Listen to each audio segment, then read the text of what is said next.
Puisque nous sommes enfants, nous sommes aussi héritiers, héritiers de Dieu, et donc co-héritiers du Christ, puisque nous souffrons avec lui pour avoir part à sa gloire. J'estime d'ailleurs qu'il n'y a aucune commune mesure entre les souffrances de la vie présente et la gloire qui va se révéler en nous. C'est en effet cette révélation des fils de Dieu que la création attend avec un ardent désir. Car la création a été soumise au pouvoir de la fragilité, cela ne s'est pas produit de son gré, mais à cause de celui qui l'y a soumis. Il lui a toutefois donné une espérance, c'est que la création elle-même sera délivrée de la puissance de corruption qui l'a servi pour accéder à la liberté que les enfants de Dieu connaîtront dans la gloire. Nous le savons bien, en effet, jusqu'à présent la création tout entière est unie dans un profond gémissement et dans les douleurs d'un enfantement. Elle n'est pas seule à gémir, car nous aussi, qui avons reçu l'Esprit comme avant-goût de la gloire, nous gémissons du fond du cœur, en attendant d'être pleinement établis dans notre condition de fils adoptifs de Dieu quand notre corps sera délivré. Car nous sommes sauvés, mais c'est en espérance, or, voir ce que l'on espère, ce n'est plus espérer, qui, en effet, continue à espérer ce qu'il voit. Mais si nous ne voyons pas ce que nous espérons, nous l'attendons avec persévérance. Romains 8, 17 à 25.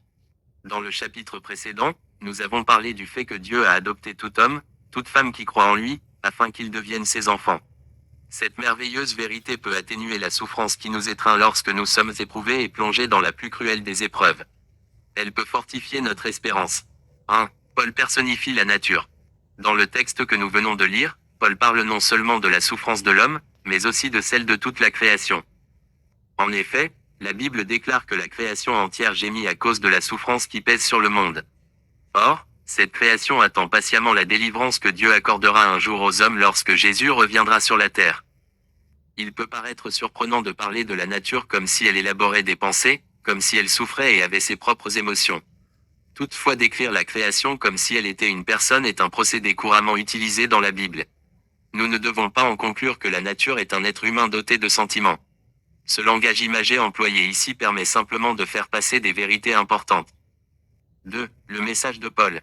Tout d'abord, notre environnement naturel n'est plus celui qu'il était à l'origine quand il fut créé par Dieu.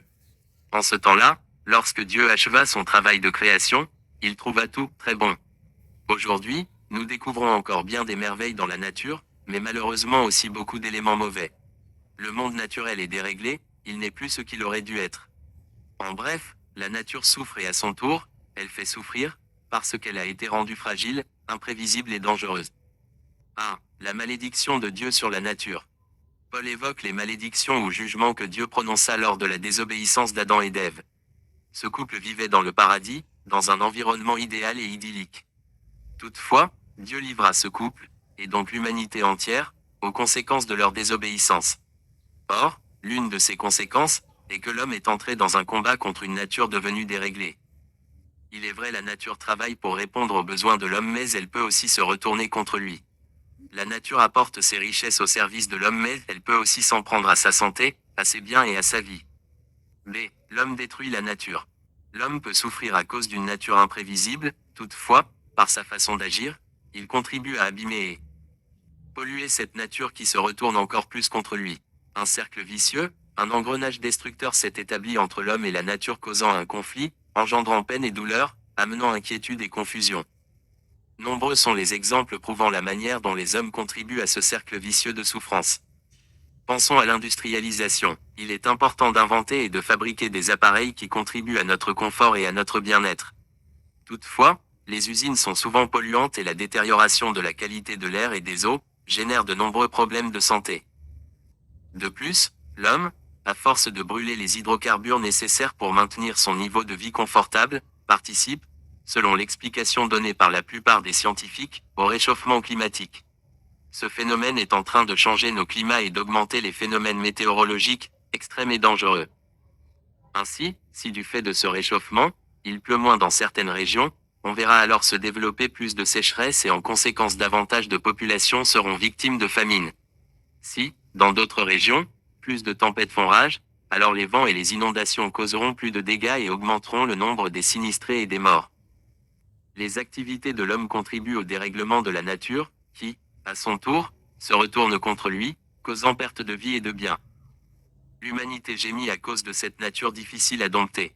Oui, nous souffrons tous et aspirons à un environnement meilleur. Or malheureusement beaucoup de nos amis lecteurs vivent avec ces réalités au quotidien. 3. Dieu recréera de nouveaux cieux et une nouvelle terre. L'objectif de l'apôtre Paul est d'apporter une espérance à ceux qui souffrent. Car en effet, le chrétien possède une espérance personnelle, celle de la résurrection d'entre les morts. Toutefois, la Bible parle aussi d'une espérance planétaire, de dimension cosmique. Paul évoque justement cette espérance dans le chapitre 8 verset 21 de sa lettre aux Romains.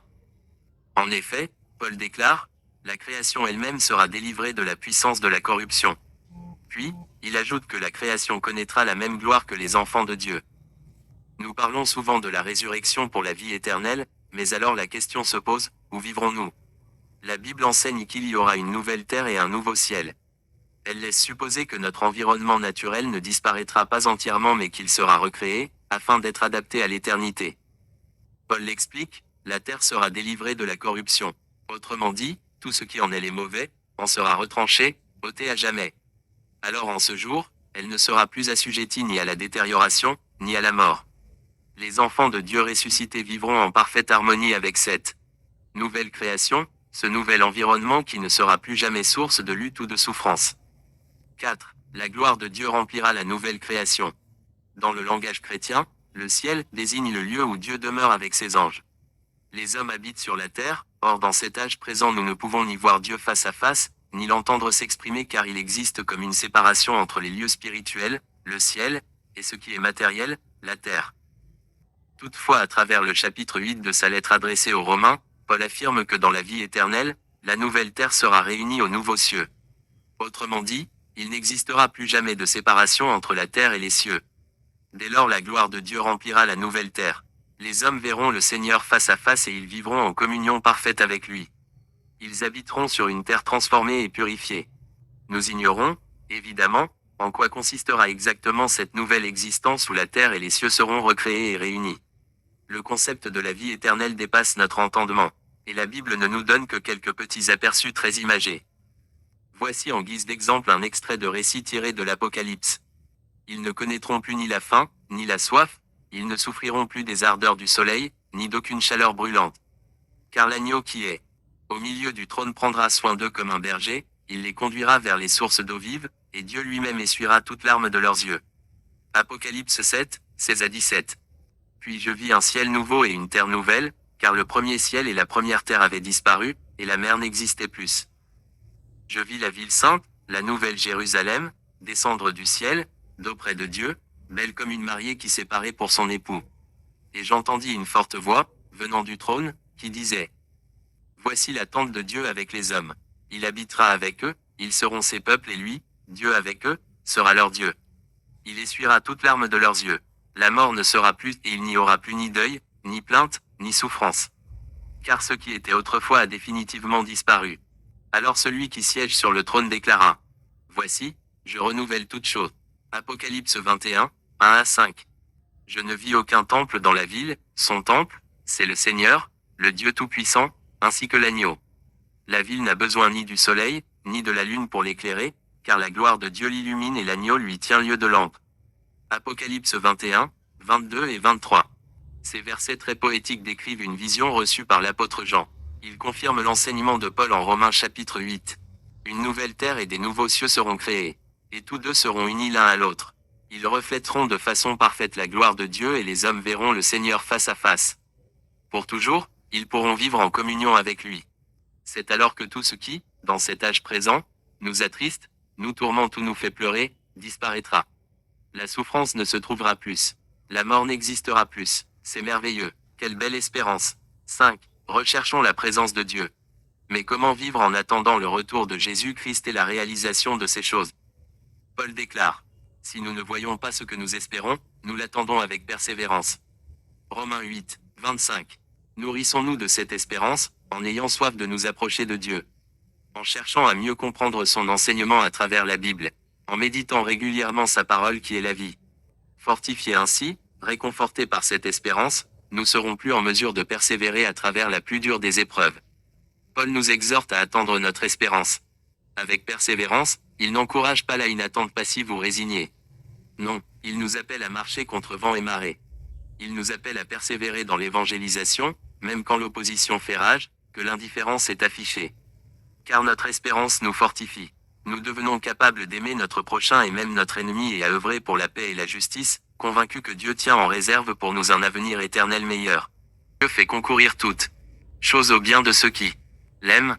Nous savons en outre que Dieu fait concourir toutes choses au bien de ceux qui l'aiment, de ceux qui ont été appelés conformément au plan divin. En effet, ceux que Dieu a connus d'avance, il les a aussi destinés d'avance à devenir conformes à l'image de son Fils, afin que celui-ci soit l'aîné de nombreux frères. Ceux qu'il a ainsi destinés, il les a aussi appelés à lui, ceux qu'il a ainsi appelés, il les a aussi déclarés justes, et ceux qu'il a déclarés justes, il les a aussi conduits à la gloire. Romains 8, 28 à 30. Nous allons à présent surtout nous pencher sur cette affirmation de la Bible tout à fait étonnante, Dieu fait concourir toutes choses au bien de ceux qu'il aime. Cette vérité est particulièrement difficile à croire ou à comprendre lorsque nous sommes plongés dans la souffrance. En effet, comment oser la formuler à une personne qui voit ses enfants mourir de faim à cause d'une mauvaise récolte? Ou la rappeler à un être qui a perdu un bras ou une jambe suite à une agression physique due à des conflits tribaux? Et nous pourrions multiplier les exemples. Toutefois rappelons-le, l'apôtre Paul lui-même a grandement souffert. Il a enduré la méchanceté des hommes, subi leur cruauté, a essuyé les caprices de la nature. Cependant, il persiste à déclarer que Dieu fait concourir toutes choses au bien de ceux qu'il aime. Car il en est profondément convaincu. 1. Comment comprendre ce verset? Tout d'abord, il faudrait soulever certains malentendus que ce verset pourrait susciter. Premièrement, ce verset n'enseigne pas que le mal est bien, ni que la souffrance est une bonne chose en soi. Il est d'ailleurs primordial de faire la distinction entre une humiliation subie qui engendre la souffrance, un incident tragique, une circonstance particulièrement douloureuse et la bonté de Dieu, le bien qu'il va déverser en nous malgré les événements hostiles et les calamités qui s'abattent sur nous. Deuxièmement, ce verset ne nous enseigne pas que Dieu est l'auteur du mal. Si, par exemple, un homme vole notre mobilette, c'est ce malfaiteur qui est l'auteur du mal et nullement Dieu. En effet, c'est ce voleur qui est à l'origine de notre détresse. Le verset cité par Paul nous enseigne que Dieu est souverain et qu'il utilise ces événements malheureux pour notre bien. 2. Quel est le bien dont la Bible parle? Voici une question de première importance. Alors nous vous le demandons, qu'est-ce que le mot « bien » évoque pour vous? Beaucoup pensent qu'être « bien », épanoui et heureux est lié à une bonne qualité de vie matérielle, à une bonne santé physique ou émotionnelle. D'autres encore attribuent le bien-être à la réussite scolaire ou professionnelle. Toutes ces choses, en effet, constituent des atouts importants et peuvent contribuer à notre bien. D'ailleurs souvent, Dieu fait concourir les événements pour que nous puissions bénéficier de tous ou de certains de ces avantages dans notre vie. Toutefois, nous sommes convaincus que l'apôtre en déclarant que Dieu permet toutes choses de nous arriver pour notre bien, parle d'une toute autre bénédiction. Les versets qui suivent la déclaration de Paul évoquent le destin du chrétien. Ils expliquent les desseins de Dieu pour eux. Car Dieu nous a sauvés. Il nous a appelés pour que nous le connaissions, de plus il nous déclare justes. Autrement dit, Dieu est venu à nous pour nous révéler son caractère et régler le problème de nos péchés. Car grâce à la mort de Jésus sur la croix, il nous pardonne nos fautes, nous innocente de tout péché et nous réconcilie avec lui. Voilà un merveilleux destin. Toutefois Dieu désire accomplir bien plus encore dans nos vies. Car l'apôtre Paul affirme que Dieu nous destine à devenir conformes à l'image de son Fils Jésus-Christ et à partager sa gloire. Son plan pour nos vies, qu'il a établi de toute éternité, consiste à nous refaçonner à l'image de Jésus-Christ. Voilà tout le « bien » que l'Éternel désire pour nous et que Paul mentionne. Ainsi tout ce qui nous arrive, absolument tout, contribue à notre bien. Que ce soit les événements malheureux comme les heureux, nos échecs ou nos succès, nos épreuves ou nos joies. Tout, Dieu est souverain et il utilise toutes choses, toutes circonstances pour les faire concourir à notre bien. Autrement dit, toutes nos expériences sont entre les mains du Seigneur et chacune contribue à nous transformer afin que nous ressemblions davantage à Jésus. 3. Des illustrations bibliques. 1. Première illustration, le vase. Il s'agit d'une illustration utilisée par le prophète Jérémie. Le prophète y compare Dieu à un potier et son peuple à de l'argile. À travers cette image, l'argile symbolise la vie du croyant placé entre les mains de Dieu, le potier. Le rêve de tout potier est de créer à partir de l'argile, une œuvre belle et utile. Or, pour parvenir à de telles fins, le potier doit avant toute chose façonner l'argile jusqu'à obtenir la forme recherchée. Ensuite, il place sa réalisation dans un four brûlant. Si cette œuvre d'argile pouvait ressentir la douleur, elle créerait sa souffrance. Toutefois, elle doit passer par toutes ces étapes difficiles pour devenir la parfaite réalisation du potier. Ressembler à Jésus, voilà notre objectif. Voilà le dessein de Dieu pour tout chrétien. Or, Le cheminement emprunté pour parvenir à une telle aspiration n'est pas forcément facile. Au contraire, notre route peut être parsemée d'événements douloureux, de circonstances adversaires. Toutefois cette souffrance, tous ces maux vécus contribuent à réaliser dans nos vies, grâce aux mains du potier, une œuvre plus merveilleuse encore. Les épreuves, l'adversité, l'opposition, nous aideront à ressembler encore davantage à Jésus, surtout si, contre vent et marée, nous lui demeurons fidèles. B. Deuxième illustration, la branche de vigne. Cette autre illustration est apportée par Jésus lui-même. À l'occasion de l'un de ses discours trouvés dans l'évangile de Jean chapitre 15, Jésus compare le chrétien à une branche de vigne. Nous pouvons alors nous demander quelle est l'utilité de la vigne. Son rôle est de produire du fruit, bien sûr. Mais comment s'assurer qu'une branche de vigne devienne fructueuse? Essentiellement en demeurant attachée au cep de vigne. De plus, elle doit être émondée de temps à autre. Revenons au dessein de Dieu pour nos vies. Dieu désire produire en nous un fruit. Ce fruit est celui d'un caractère ressemblant toujours plus à Jésus. Jésus était rempli d'amour, de compassion, de patience et de miséricorde. En lui se trouvait justice, intégrité, droiture et pureté. Or, Dieu désire reproduire toutes ces qualités, tous ces fruits dans nos vies. Comment donc produire ce fruit, qui symbolise le caractère de Jésus? Selon Jean chapitre 15, deux facteurs sont importants. Tout d'abord, le chrétien représenté par la branche de vigne, doit rester attaché au cep. Autrement dit, l'enfant de Dieu doit demeurer en Christ. Demeurer en Christ, c'est s'attacher à lui, c'est lui faire confiance, c'est prendre sa parole au sérieux, c'est laisser ses commandements orienter sa vie, c'est lui être obéissant. Ensuite, Jésus compare Dieu au vigneron qui passe dans sa vigne pour en tailler les branches, afin qu'elles portent plus de fruits encore. Cette image implique la douleur et la souffrance. Autrement dit, c'est dans les moments difficiles, c'est dans les temps d'épreuve que Dieu est à l'œuvre en nous pour y faire croître ses fruits, les fruits spirituels qui reflètent notre appartenance à Christ. Il est vrai que toute épreuve paraît insoutenable. Toutefois, Dieu désire que nous puisions du bien à travers chacune d'elles, afin qu'elles ne deviennent ni vaines ni stériles. C. Troisième illustration, la vie de Joseph. La pensée de Paul rappelle celle des autres auteurs bibliques, nous pensons à Jérémie, et le Seigneur Jésus lui-même reprend cette vérité. La Bible est en effet cohérente et cet enseignement sur la souffrance y est présent et identique du début à la fin. Souvenons-nous d'ailleurs de Joseph dont la vie fut marquée par de nombreuses épreuves, elles s'abattirent sur lui, particulièrement durant sa jeunesse. Toutefois, Dieu préparait Joseph à un rôle important, chargé de lourdes responsabilités, car par lui Dieu avait décidé de secourir son peuple. Joseph put ainsi dire à ses frères qu'il avait vendu comme esclave bien des années auparavant, « Vous aviez projeté de me faire du mal, mais par ce que vous avez fait, Dieu a projeté de faire du bien en vue d'accomplir ce qui se réalise aujourd'hui, pour sauver la vie à un peuple nombreux. » Genèse 50, 20. La vie de Joseph est un très bel exemple de ce que Paul déclare, « Dieu fait concourir toutes choses au bien de ceux qu'il aime » Romains 8, 28. Et nous le pensons, Joseph ne dut comprendre cette vérité que des années après, seulement au moment où ces dures épreuves prirent fin. Il en est de même pour nous.